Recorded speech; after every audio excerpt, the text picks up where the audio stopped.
Greetings. Now, in this video, I'm going to talk about how to make a fishing video.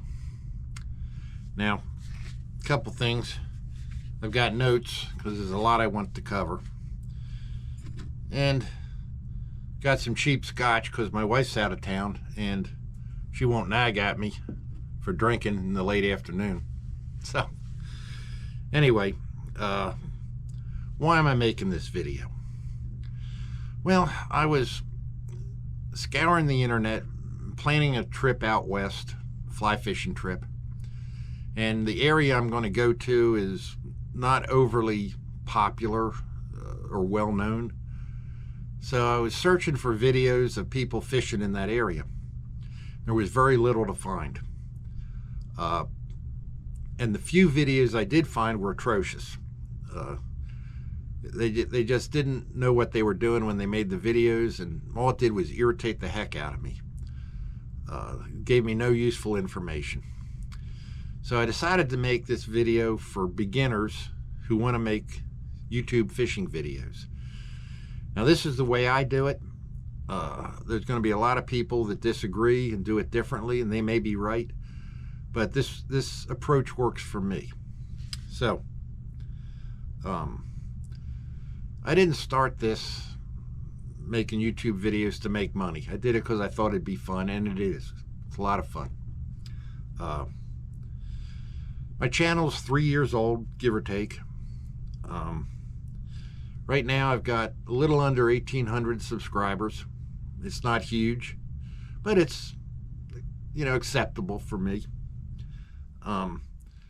Brings in income just a little under $1,000 a year, and that pays for my fly tying material, so it's worth it. Now, the first thing is, what equipment do you need to make a video?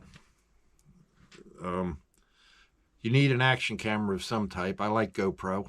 I have an 8 and a 13. You're going to need some mounting equipment. Now, for my fishing videos, I mount on my hat. Looks like that. Put the camera at a slight angle and catches everything. When this hat wears out, I can remove the support material and put it on another hat. It's pretty handy. I got this idea from Looking Fishy channel from Drew. This is what he uses and recommended, so I want to thank him for that. I also have a mount that goes on my truck dash. If I want to include a drive-in portion of the video, I just put it on my truck dash and turn it on. Works like a charm. What you don't want to use is one of those chest mount harnesses. Because what happens when you catch a fish? You're like this, right? Playing that fish. Well, all the video is going to show is the back of your arms. It's not going to show anything. And a lot of videos I see have done that, and it just irritates the heck out of me. So don't put that camera on your chest when you're doing a fishing video. They make some where you can put it on your shoulder. That might work, but the hat, I think, works the best. Okay, you might want a tripod. Something easy to carry. I usually don't use one when I'm doing a fishing video. It's mostly off my hat. But if you want a shot of your full body fishing, you'll need a tripod. Now, if you're doing a fly tying video, you definitely need a small tripod with some zoom-in adapter lenses that you can mount on your GoPro.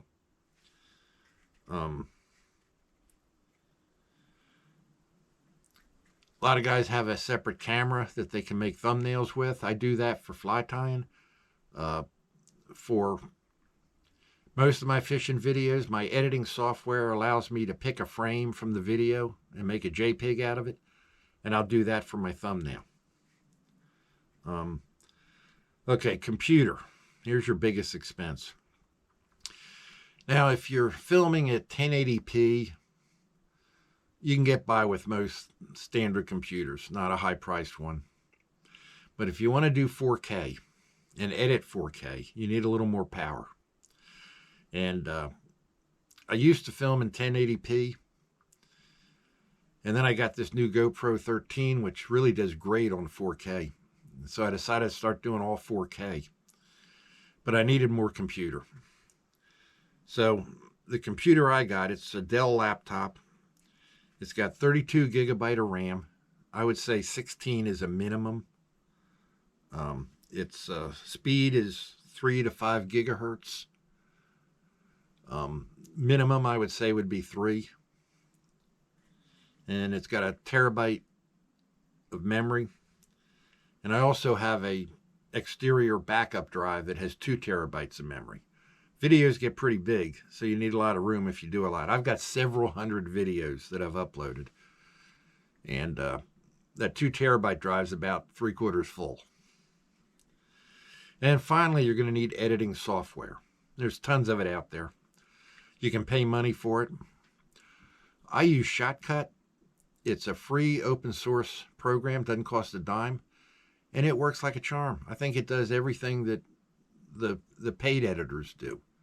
Some may disagree, but I've used it the whole time, all 3 years, and it does everything I need. It's called Shotcut. Check it out. Okay. Now, when I'm making my raw footage of my videos, I film it now at 4K, 60 frames per second. That seems to work great. I use the linear camera lens as opposed to the wide view, because the wide view curves the outer edges, and that irritates me. Linear, it's just a straight image. And it seems to capture enough to make it of interest. You can still film at 1080p, and that makes a decent video.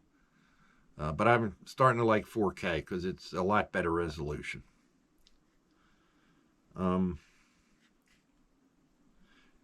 While you're doing your video, keep your camera on at all times that you're fishing. But you're not going to have time to start record once you're hooking a fish. You miss the strike and a lot of good stuff. So you're going to have a lot of wasted footage, but keep that camera rolling and check it every once in a while. Just take the hat off, make sure that light's flashing. Because these GoPros sometimes shut down on you and they don't tell you. Gets overheated, it just shut down. Battery dies, it shuts down. Usually it beeps, so you know what's going on. But I've had mine shut down and not tell me. It just shut down, and I missed some good footage.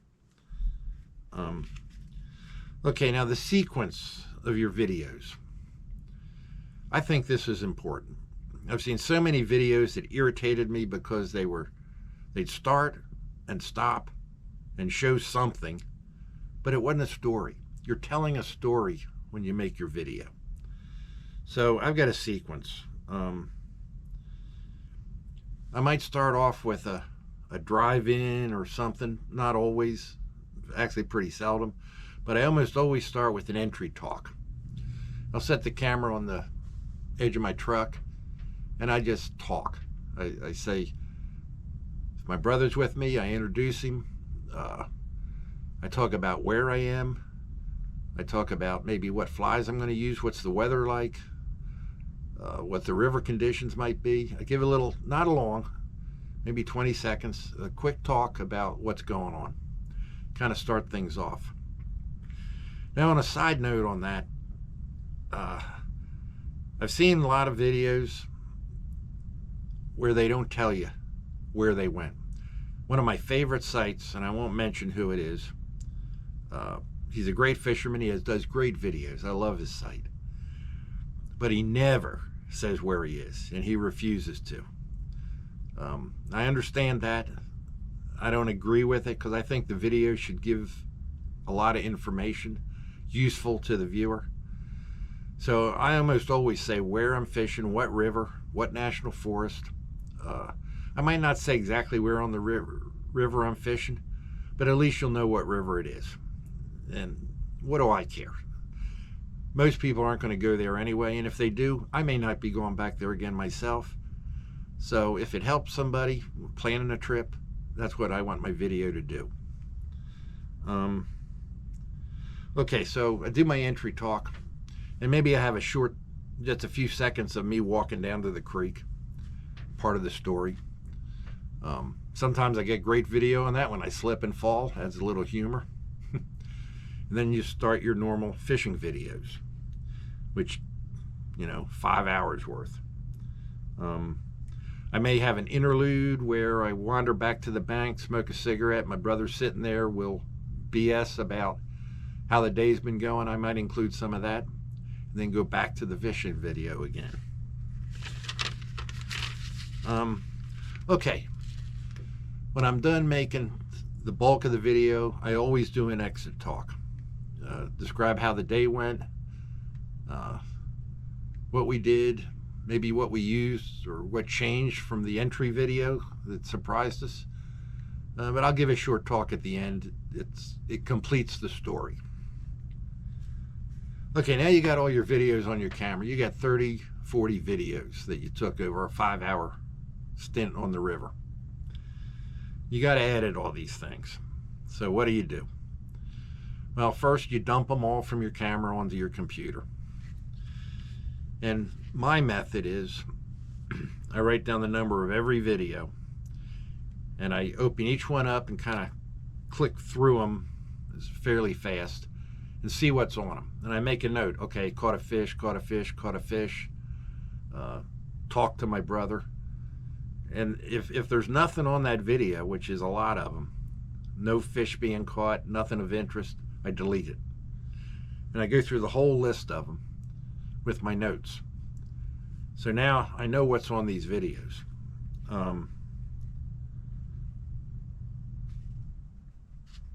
This whole effort for, call it 30 videos of a 5-hour trip,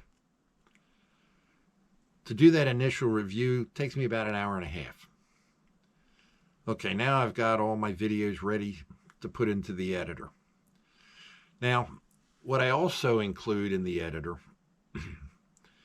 I've got some pre-made entry videos. They're short, less than 20 seconds. They often have some music with them. They'll show my site banner, a few scenes of me catching giant rainbows, with music background, or maybe riding out in the boat or something. I think that makes it a little more professional looking video if you have a common entry screen you use on most of them. And then after that, I go into my entry talk and then the bulk of the videos, ending with the exit talk. I'll go through, I cut out dead time in each of the videos. And when there's one scene going to another, I like to overlap them and make a fade in, fade out transition. I think it looks better than just a sharp change. But that's up to the guy making the video. I'm not strong on that, but I like a smooth transition from one scene to the other. Now in the bulk of your video, no music. It's irritating. Some people play music through their whole video, and I just can't stand it. Especially if they're trying to talk during the video. And you got music on top of that, it's distracting. And most people don't want music in their fishing video. You might have some on that little entry screen, but that's it. Don't put any more in there, my opinion.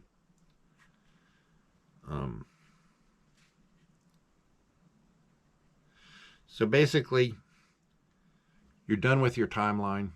Start, major video, and end. The whole story. Remember, you need a thumbnail.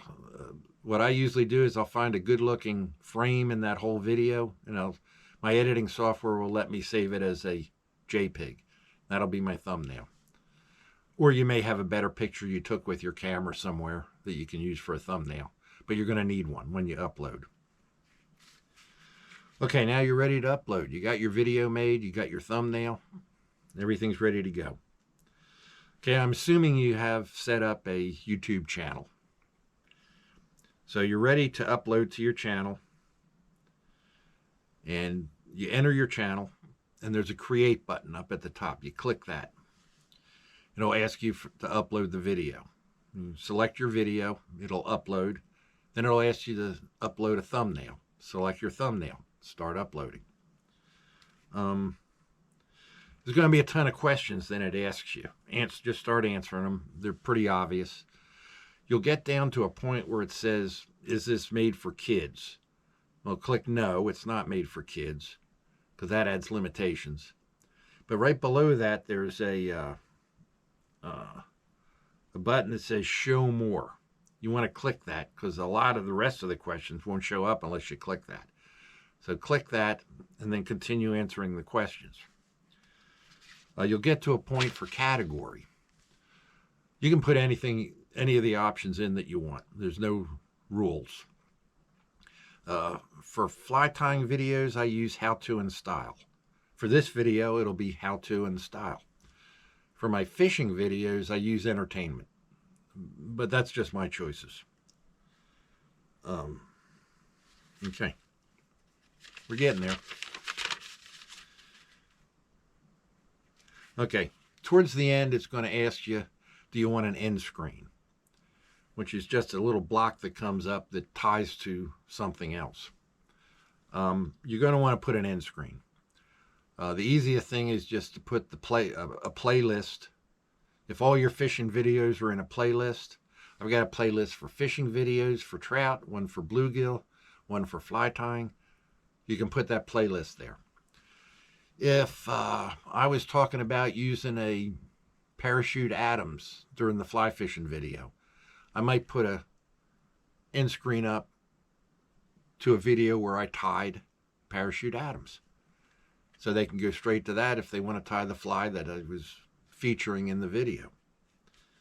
And you can also add a subscribe to your end screen, which is just usually your picture of the icon for your channel. When do you upload? You'll get to a spot where you can publish and it'll say date and time. Well, if you go to analytics and audience and scroll down, you'll see a bar chart of when people are viewing your channel the most. In my case, it shows that on weekends, around noon forward, they start picking up. And weekdays from about 4 o'clock to 5 o'clock, it starts picking up. So you want to upload about an hour and a half before those peaks. It gives YouTube time to do their magic to whatever they do. And it gives a little jump start to who might be viewing your video. That's what they tell me. Okay. Most of my videos, 20 minutes long for a fishing trip, takes about an hour to upload with my internet. So it's going to take some time. Okay, now after you upload, throat's getting dry.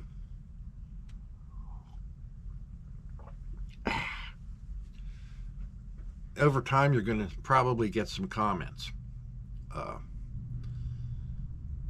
For the level of views I get on my videos, I don't get a lot of comments. I might get 3 to 5 on a decent video.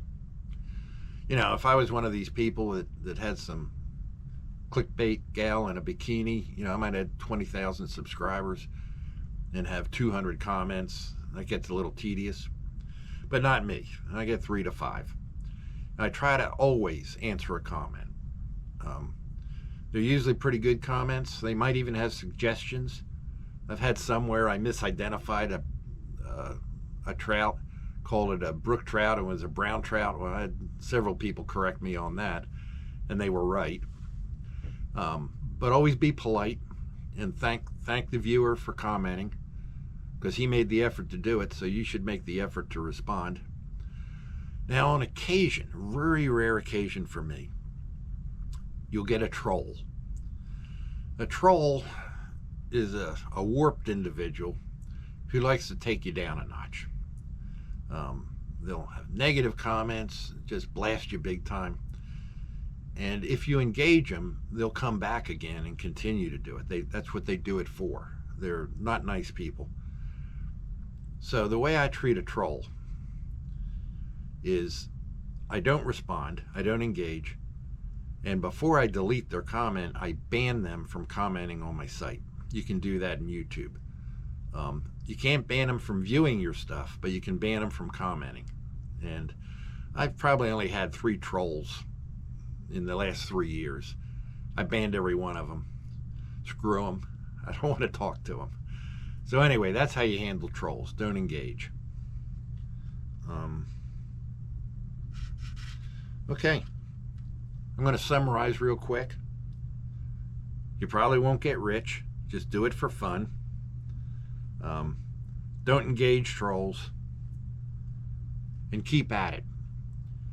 It takes 1,000 subscribers and 4,000 view hours to monetize. It took me about 1.5 years to hit my 1,000 subscriber point. I had my 4,000 views pretty quick, but it took a while to get to the number of subscribers. And it makes enough to pay for my fly tying material. So anyway, that's all I had for a beginner that wants an overview of making fishing videos on YouTube. I know it wasn't comprehensive, and there's a lot of people that know more about it than I do. But that's what I know and what I've learned and the way I do it. So I hope you enjoyed the video and maybe learned something out of it. And thanks for watching.